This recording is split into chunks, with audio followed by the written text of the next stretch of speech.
کراچی اور اسلام آباد کے بعد جناح اور گاندھی اب لاہور میں۔ نامور ڈرامہ نویس انور مقصود کا مقبول ترین سٹیج ڈرامہ 14.5 اگست کراچی اور اسلام آباد کے بعد اب لاہور میں بھی پیش کیا جائے گا، جس کی تیاریاں ان دنوں عروج پر ہیں۔ انور مقصود نے 2011 میں 14.5 اگست اور پھر 14.25 اگست نامی تھیٹر پیش کیا تھا، جس کا تیسرا اور آخری حصہ 14.5 اگست ہے۔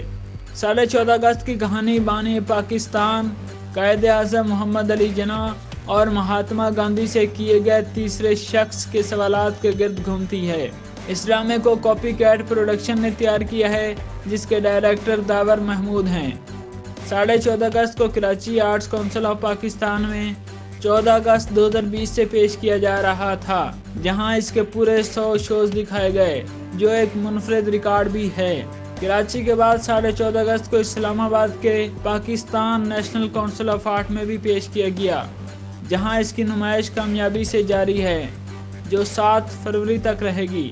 الحمرا آرٹس کونسل لاہور میں ہدایت کار داور محمود نے اداکار ساجد حسن اور director Alhamra arts council Zulfiqar Ali Zulfi کے ہمراہ پریس کانفرنس کرتے ہوئے کہا کہ انور مقصود کا شور آفاق ماسٹر پیس 14.5 اگست 23 فروری سے 22 مارچ تک الحمرا آرٹس کونسل لاہور میں پیش کیا جائے گا۔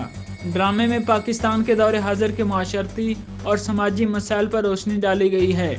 انہوں نے کہا کہ ڈرامے کے اہم کردار قائد اعظم محمد علی جناح اور مہاتما گاندھی ہیں۔ ان کا کہنا تھا کہ انور مقصود پاکستان میں تھیٹر کو واپس لے کر آئے ہیں۔ نوجوان نسل انور مقصود کی کاوشوں کی بدولت تھیٹر کی جانب راغب ہو رہی ہے۔ اداکار ساجد حسن کا کہنا تھا کہ یہ وہ ڈرامہ ہے جسے پورے پاکستان کو دیکھنا چاہیے، کیونکہ اس کا موضوع ہی اتنا منفرد ہے، جسے انور مقصود نے نہایت ہی شاندار انداز سے لکھا ہے۔